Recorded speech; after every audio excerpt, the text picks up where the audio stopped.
Mi estimado Juan Carlos, ¿cómo estás? Viendo cómo está, muy Muy bien, bendito a Dios, aquí en el Departamento de Neurología para otra cápsula más de la Asociación de Médicos. Y hoy no me voy a levantar porque traigo un estreñimiento crónico que no me deja. Y para eso, bendito sea Dios, vamos a hablar con un experto que aparte es el secretario de la Asociación de Médicos, un excelente cirujano, joven, ¿no? Exitoso, adscrito al Departamento de Cirugía, el maestro Emilio Fernández. ¿Cómo estás, Emilio? ¿Qué dices? Muy bien, Lalo, encantado de estar aquí para platicar de este tema. Buenos días, ya listos para... Muy buenos días. Oye, compadre, a ver, lo primero y lo más importante, ¿qué se considera como estreñimiento? Porque, pues mucha gente puede decir, pues yo soy estreñido, pero ¿cuándo tú puedes definir que un niño tiene un estreñimiento agudo o crónico? Si es que hay, ¿no? Mira, la manera de definir estreñimiento es algo bien controvertido y es diferente si tú le preguntas a un pediatra, a un gastroenterólogo, a un cirujano. Hay muchas clasificaciones, los criterios de Roma son de los más utilizados y estos cada 2 años los van cambiando. Cuando tienes una clasificación que la vas modificando cada 2 años, pues la verdad es que quiere decir que a lo mejor esa no es la mejor manera de clasificar un problema como el estreñimiento, que es algo muy común y que todo el mundo lo ha padecido alguna vez en su vida. Entonces, un niño debería de poder tener un movimiento intestinal de manera voluntaria cuando son más de 3 años, por lo menos una vez al día. El colon está diseñado para que la materia fecal no se quede más de 24 horas ahí. Cuando se queda más de 24 horas ahí es cuando podemos empezar a tener problemas. Y de ahí, pues, podemos ir agregando otras cosas como si el niño tiene dolor para presentar las evacuaciones, si estas evacuaciones son muy duras y causan desgarros de la mucosa del anito, pues estos niños los podemos definir como estreñidos, ¿no? Entonces, en general, si el niño está persistentemente evacuando en más de 24 horas y tiene evacuaciones duras y le causa molestia, entonces este niño lo podemos definir como estreñimiento. Obviamente, si un niño de repente fue a una fiesta infantil y comió medias noches y comió pan dulce y pastel, entonces es lógico que de repente se puede echar un día sin evacuar. Ese niño, pues, no lo catalogamos como estreñimiento. Esto tiene que ser algo de manera repetitiva, ¿no? Para poderlo clasificar como estreñimiento crónico. Oye, perdón, te voy a preguntar, Emilio, ¿qué tanto tiene que ver entonces? Porque de repente te preguntan las mamás, ¿no? Es que, fíjese, casi no toma agua, ¿no? Y hay muchos que dicen, bueno, el gastro a veces te dice, es que no depende tanto de los líquidos, sino depende más de la cantidad de fibra que consume en la dieta. Hay otros que te dicen, no, pues es que sí tiene que tomar muchos líquidos, porque si no toma líquidos, entonces las evacuaciones son más duras. ¿Qué has visto tú, Emilio? Es genético. Es genético, también la otra es de... O que el baño no está bonito y no le gusta al niño. ¿A qué se debe, Emilio? Mira, el problema del estreñimiento evidentemente es multifactorial, o sea, hay varias cosas que están afectando ahí. El componente genético que menciona Lalo es muy, muy importante, porque el principal problema de esto es un problema de motilidad del colon. O sea, en algunos pacientes no se sabe por qué, pero de repente ese colon necesita ayuda para moverse de manera normal. Entonces, ese factor genético es muy, muy importante. Ustedes como neurólogos pues saben que el lugar del cuerpo donde más neuronas hay fuera del cerebro es en el tubo digestivo. Entonces es muy, muy complejo el sistema nervioso entérico y todas las conexiones y las señales que tienen que haber para que el intestino se mueva de manera normal es muy, muy complejo, y ahí puede haber varios factores genéticos que estén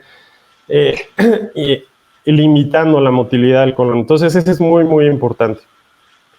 Yo creo que en este punto es también importante separar el estreñimiento leve de los niños que tienen estreñimiento severo, porque es algo completamente distinto. Un niño que tiene estreñimiento leve puede ser aquel niño que va a responder rápido con modificaciones nada más en la dieta, y ahí puedes incluir el que tome más líquidos, ese es importante, el que tome dieta más laxante, porque si tú a un niño le das mucha fibra pero no le das suficientes líquidos, pues a lo mejor estás generando más problema que ayuda, ¿no? Hay muchos alimentos que tienen pectina, que la pectina hace que la materia fecal tenga bolo, que si tú le estás dando muchos líquidos y tienes una buena motilidad, entonces le estás ayudando a que la materia fecal salga de una manera normal más fácil. Pero si tú le estás dando mucha de esta fibra insoluble y pectina a alguien que su colon no se mueve tan rápido y no está tomando muchos líquidos, pues puede estar perpetuando el problema, ¿no? ¿Como cuáles, para no comerlo? Pues la manzana, por ejemplo. La manzana, que mucha gente piensa que ayuda a ir al baño, la manzana pues es un arma de 2 filos. La manzana y la pera tienen mucha pectina, entonces hay que tener cuidado con los niños estreñidos comer esto. ¿Qué otras cosas tienen pectina tú? Mira, en general, de las frutas que no recomendamos en los niños que son estreñidos, además de la pera, la manzana, el plátano, pues obviamente está la guayaba y la tuna, ¿no? Por obvias razones. De las verduras, la zanahoria, que a veces se piensa que ayuda a ir al baño, también puede ser un poquito astringente, igual la papa y el camote. De los cereales, el arroz y todas las harinas blancas, o sea, el pan dulce, pan Bimbo, pan blanco, bolillo, pastas, cualquier tipo de pastas, los cereales que no son integrales, todo esto contribuye mucho al estreñimiento. En cuanto a las carnes secas, empanizadas y los embutidos, pues tampoco ayudan mucho.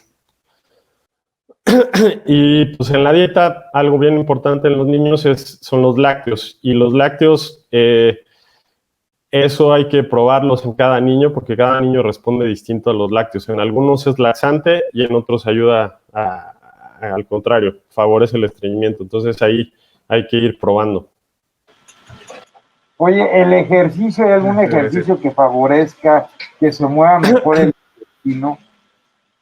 Sí, claro, el colon es muy sensible al ambiente. El colon responde al ejercicio, a la motilidad. Entonces, si tienes un niño que es activo, que está corriendo, que está saltando, es más fácil que ese colon se mueva, tenga un movimiento cada 24 horas, que un niño que es muy sedentario y que no tiene tanta actividad. Eso tiene que ver. Y también el colon tiene que ver con otros factores externos como el estrés ambiental, ¿no? Entonces, si un chavo adolescente está a punto de hacer su examen para entrar a la prepa, pues a lo mejor se la va a pasar en el baño cada 2 horas. Y eso es algo también bien común. Todos estos factores de la dieta, del ejercicio, del tomar más agua, ayudan mucho al estreñimiento leve. Al estreñimiento que es más severo, el rol que tienen esos factores es muy chiquito, es muy, muy, muy pequeño. El querer controlar a un niño que tiene estreñimiento severo con dieta es realmente una fantasía. Es muy, muy, muy difícil. Oye, Emilio, perdón. Entonces, aquí entraríamos en una situación que pasa frecuentemente, ¿no? Que es, de repente, yo como adulto, ¿no? Soy estreñido y ya el doctor me había recomendado que me tomara un frasquito, ¿no? Con un aceitito, con un polvito, que lo diluyera en agua, o que me tomara unas pastillas. Y de repente leche de magnesia. ¿Sabes qué? Mi hijo tampoco hace del baño. Le voy a dar una pastillita de estas que a mí me hace muy bien para que pueda también hacer del baño. ¿Qué tan peligroso es esto? Porque lo llegamos a ver de repente, tómate o tómate un polvito. O ponle el supositorio, ¿no? O métele un microlax, o métele estas cosas. Los papás son muy raros, yo me imagino que te pasa muy frecuente. Y los papás pues, se la pasan automedicando a estos chavitos, ¿no? Fíjate que es muy interesante porque en la cuestión del estreñimiento, y ya hablando de estreñimientos un poco más fuertes, que aquellos niños que sí necesitan realmente una ayuda extra como el usar un laxante para que puedan evacuar, hay niños que de plano sí necesitan el laxante, pues pasa algo muy curioso, que la gente le tiene aberración a darles laxantes a los niños, porque existe el mito de que si yo le doy laxantes, entonces voy a ayudarle a que intestino se vuelva más flojo de lo que ya es, y entonces se va a acostumbrar a usar laxantes, y entonces ya no le voy a poder quitar los laxantes porque pues ya se los di. Entonces mejor le doy dieta, mejor le doy polvitos, mejor le doy una cucharada de aceite de olivo.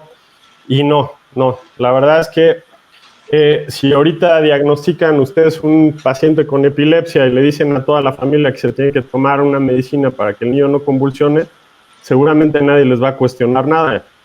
Y la abuelita va a decir, pues ya le diste la medicina, dásela ya. En el estreñimiento severo, en estos niños que realmente tienen una afección en la calidad de vida porque no pueden evacuar, es un trabajo monumental convencer a los familiares de que ese niño necesita un laxante para que su colon funcione de manera correcta.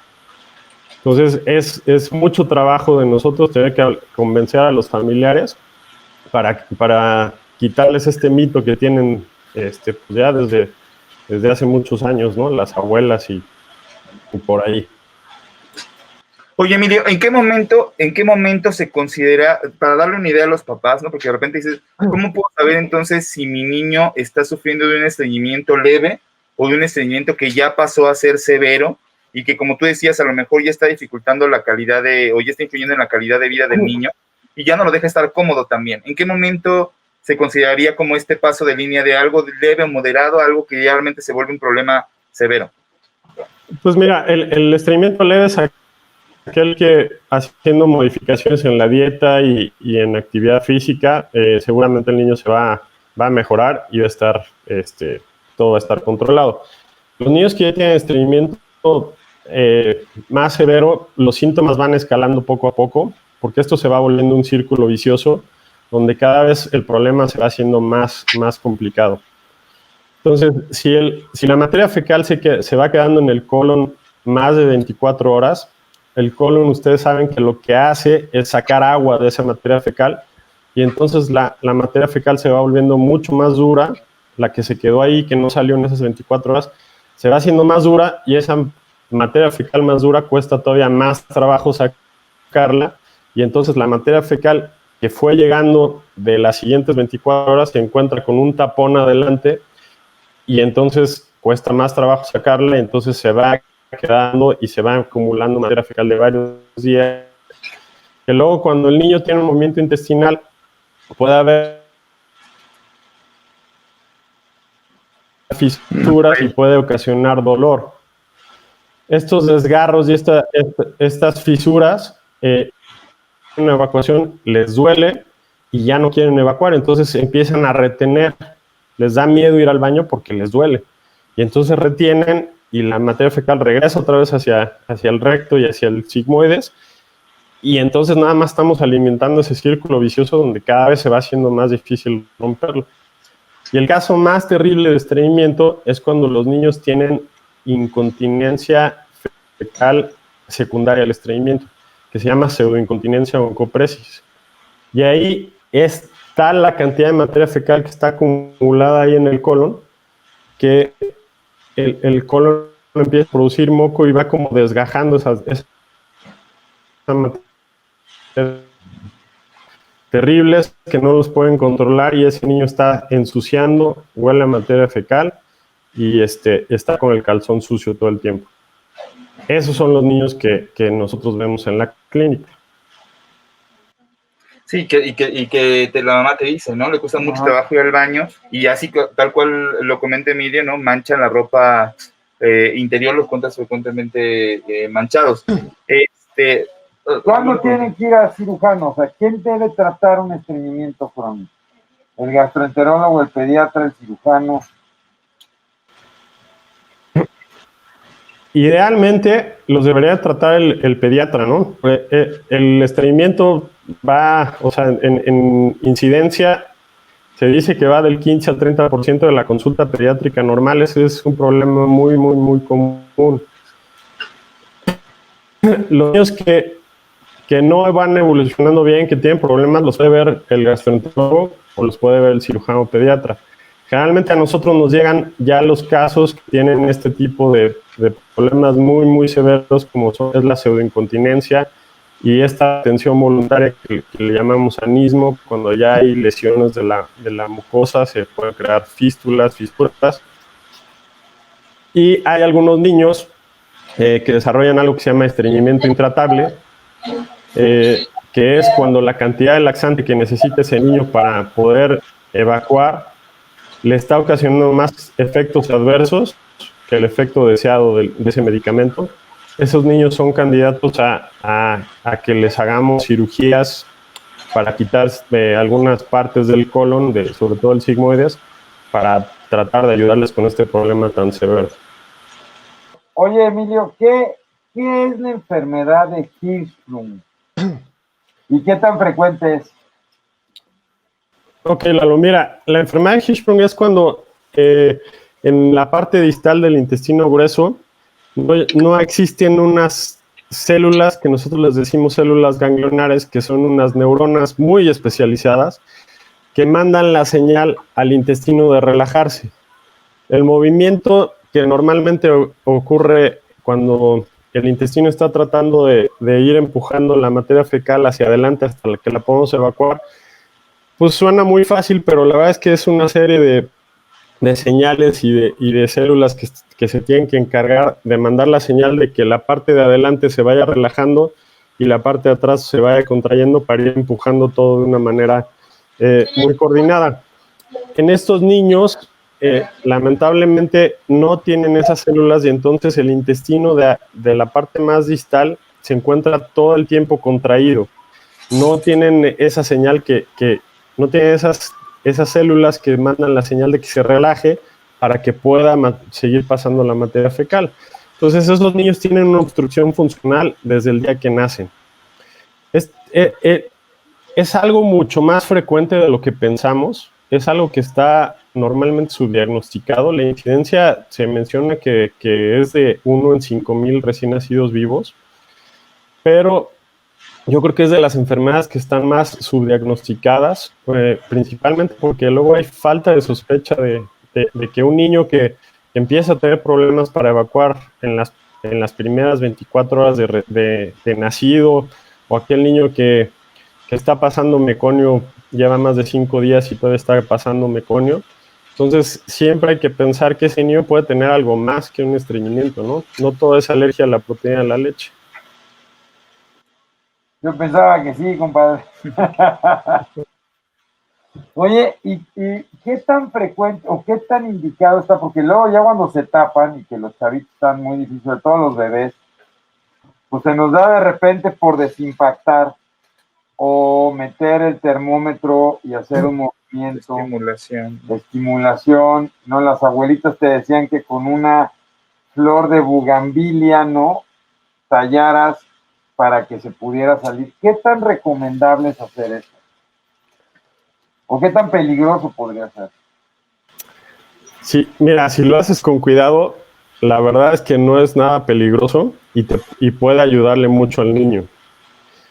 Obviamente no es recomendable en un niño que tiene un estreñimiento leve, que le está costando trabajo evacuar, estarle ayudando con el supositorio o estarle ayudando con el termómetro todo el tiempo, porque no estás dejando que el proceso normal de la defecación esté actuando. Pero un niño con estreñimiento severo, un niño ya escolar que tiene una impactación fecal, pues antes de darle laxante, nosotros lo sometemos a un programa de desimpactación.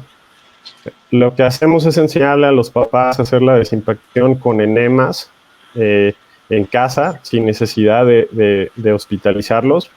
Antes a todos estos niños con estreñimientos muy, muy severos los metíamos a quirófano, los sedábamos y hacíamos una desimpactación manual. y era pues, bastante incómodo para el paciente. Ahora ya enseñamos a los familiares a hacerse los enemas en casa para que se puedan desimpactar. Porque si tú le das laxantes a un paciente que tiene una impactación, lo único que le estás ocasionando es que vaya a tener una sintomatología terrible, te van a odiar y no te van a volver a ver. Porque si el niño está impactado y tú le estás dando algo, le ayudas a estimular al colon a que se mueva, le estás ocasionando un cuadro como de oclusión intestinal, y ese niño va a tener muchos cólicos, va a tener náuseas, vómitos. Entonces, a esos siempre hay que desimpactarlos antes de darles laxantes.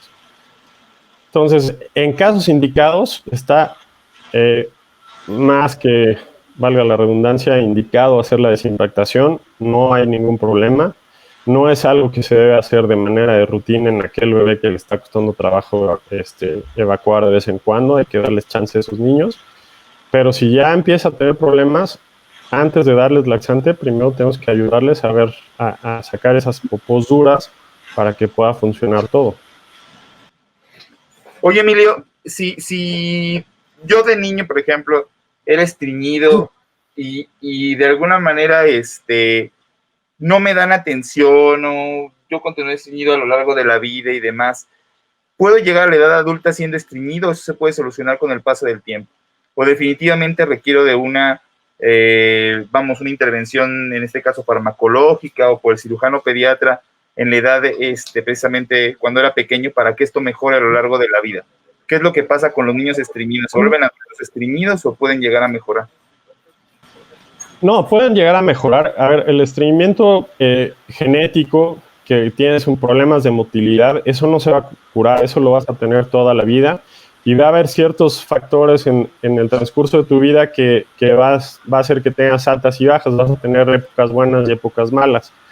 Por lo mismo que habíamos platicado que el colon es muy sensible a los cambios en la dieta, al cambio en la actividad física y al nivel de estrés con el que estés. Entonces, seguramente pues en la residencia no vas a tener problemas de estreñimiento porque vas a vivir en constante situación de estrés. Pero a lo mejor ya que eres adscrito y ya te le duermes más tiempo y entonces pues a lo mejor ahí vas a empezar con los problemas de estreñimiento. Obviamente mientras más rápido ataquemos el problema, más rápido evitamos este círculo vicioso que se va formando, ¿no? En los casos más severos, o sea, ya me estoy yendo del panorama severo, estos niños que no se evacúan cada 3 días, cada 5 días, entonces el colon va actuando, en vez de como un músculo que va empujando la materia fecal hacia adelante, va actuando como un reservorio. Se va haciendo elástico y entonces se va guardando, se van haciendo unos rectos sigmoides gigantescos. Y esas fibras de músculo que normalmente pueden empujar la materia fecal hacia adelante pierden toda esa capacidad y se vuelven como si dejaras un globo inflado durante unos 2 años, cuando lo desinflas ya pierde toda la elasticidad. Entonces eso a veces pasa en los niños, que de repente se echan 1 año, 2 años, evacuando cada 3 a 5 días, mal manejados, y entonces hacemos nosotros estudios de imagen y nos encontramos con unos colones gigantescos, ¿no? Que esos ya pierden toda la función. Pero esos son los casos más severos. En los casos más leves, seguramente si hacemos modificaciones tempranas a la dieta, a la actividad física, vas a estar bien el resto de la vida, ¿no? Okay. Oye, y evidentemente voy a entrar a un tema que para nosotros es muy común, porque en muchos pacientes neurológicos, sobre todo pacientes que tienen problemas de parálisis cerebral infantil, es muy común el estreñimiento, ¿no? Es una situación donde la vivimos cotidianamente y se puede volver muy difícil y complicado el manejo. Aquí, ¿cuáles son las recomendaciones que se deben de dar en estos pacientes, ¿no? Tienen que evacuar 1 vez al día. ¿Cuánto es lo más que le podemos decir a los papás que esperen? Se tienen que dar masajes, independientemente de estar dando laxante. Y la otra es, muchos de estos pacientes utilizan gastrostomías. ¿Qué tan frecuente los pacientes que son alimentados por gastrostomía generan estreñimiento por la gastrostomía? Porque muchos papás piensan eso. Bueno, obviamente el factor que más influye ahí pues es el problema neurológico que tenga ese niño, ¿no? La gastrostomía no tiene absolutamente nada que ver con el estreñimiento. Ese nada más es una forma de accesar al estómago. Lo que puede estar relacionado con la gastrostomía es que generalmente esos niños les dan licuados que están hechos a base generalmente de pollo y de galletas, y esos son alimentos muy astringentes. Entonces, esos hay que tener mucho cuidado con los licuados para ver, para tratar de hacerlos un poquito más laxantes para que el niño no tenga tanto problema. Los niños neurológicos es un tema muy interesante porque algunos son estreñidos y con un estreñimiento muy terrible, pero hay otros que lo que tienen es incontinencia fecal con hipomotilidad. O sea, es decir, un niño que tiene algún problema eh, medular, ya sea por un tumor o por un traumatismo, ese niño va a tener incontinencia, no es estreñimiento. Esos niños tienen incontinencia, aunque su colon se mueva cada 3 días, esos niños no tienen incontinencia fecal. Entonces, si yo le doy laxante a un niño que está incontinente y que a lo mejor evacúa en su pañal cada 3 días, y pues sí, es incómodo porque está con el pañal, pero su colon se mueve cada 3 días, si yo le doy laxante a ese niño, entonces le estoy ocasionando un problema para él y para los papás, porque entonces estoy haciendo que ese niño tenga 3 evacuaciones al día, a lo mejor más líquidas, y entonces ese niño puede tener problemas de dermatitis del pañal terribles, ¿no? Y infecciones, y le voy a empeorar la calidad de vida. Entonces, en esos niños, obviamente, o los metemos en un programa de rehabilitación intestinal con enemas, o los dejamos teniendo su evacuación cada tercer día, ¿no? Es un tema muy particular. Y en los niños, en otro tipo de niños neurológicos que, como a lo mejor una parálisis cerebral leve, que tienen estreñimiento, pero sí llegan a tener continencia, esos niños sí se van a ver beneficiados con el uso de laxantes. Entonces, aquí hay que ser muy críticos y primero averiguar qué es lo que tiene ese paciente, si tiene una incontinencia con hipomotilidad o realmente es un estreñimiento, porque si yo le doy laxantes a una incontinencia, lo voy a hacer miserable la calidad de vida. O sea, le voy a meter un problemota. Y a veces cuesta trabajo, es difícil diferenciar entre la incontinencia con hipomotilidad contra el estreñimiento, porque si el niño tarda 3 días en evacuar, pues obviamente los papás piensan que ese niño está estreñido y a lo mejor los médicos también pensamos que ese niño está estreñido, pero ese niño tiene incontinencia con hipomotilidad y ese niño necesita laxantes o dejarlo como está. El chiste es a tratar de mejorar la calidad de vida en esos niños. Hay que tener cuidado con eso. Oye, Emilio, las golosinas y el consumo de refrescos, ¿qué tanto pueden empeorar un cuadro de estreñimiento? Pues sí, los azúcares y las harinas, como la mayoría de las golosinas, las papitas y pues las azúcares que tienen los refrescos, no ayudan para nada en la motilidad del intestino y pueden empeorar todo, ¿no? Pero obviamente pues depende de la golosina, porque si te echas algo como con chile y tamarindo, a lo mejor vas a irritar al colon y te va a servir de laxante, ¿no? No es una recomendación, obviamente, pero depende, ¿no? ¿Qué es lo que vayas a comer? Oye, ¿y un niño que nunca había sido estreñido puede empezar a ser estreñido en cualquier momento de su etapa escolar o adolescente por los factores que tú decías, ¿no? O sea, no tiene que ser necesariamente estreñido desde que nace.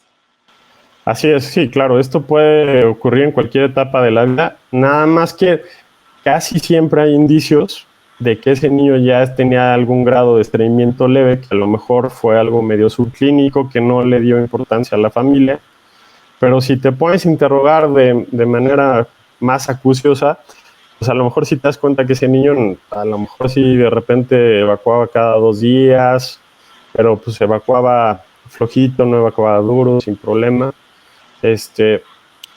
Y ya que entró en etapa pues de adolescencia, que a lo mejor hubo cambios en la dieta, más sedentarismo, dejó de hacer ejercicio, entonces sí se puede volver estreñido, ¿no?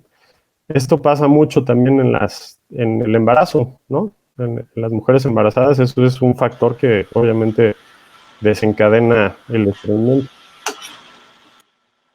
Ok, pues, oye, Emilio, muchísimas gracias. Yo creo que es un tema bien importante porque fíjate que es muy frecuente y la mayoría nos guiamos por las recetas de las abuelitas pero yo creo que es muy importante consultarlo y poder seguir un esquema bien establecido de tratamiento ante el estreñimiento crónico, ¿no? Y nos encantaría que nos dieras como unas conclusiones sobre todo esto y una recomendación puntual que le pudieras dar a los papás y a los pediatras de la asociación, ¿no? Pues sí, primero es ver que el estreñimiento es bien común. Todos en algún momento en nuestra vida hemos estado estreñidos. La consulta pediátrica es algo también muy común. No hay que meter en la misma casilla a los niños que tienen estreñimiento leve que a los que tienen ya problemas reales, como puede ser la retención por fisuras, por fístulas, o los niños que tienen manchado, que son los niños que tienen estreñimiento severo. Son pacientes completamente distintos. Hay que tratarlos a tiempo.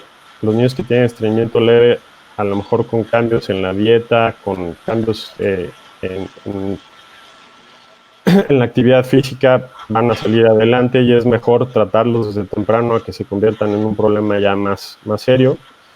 Los niños que tienen estreñimiento moderado o severo necesitan laxantes, al igual que un paciente diabético necesita insulina, o que un paciente con epilepsia necesita sus medicamentos para no convulsionar.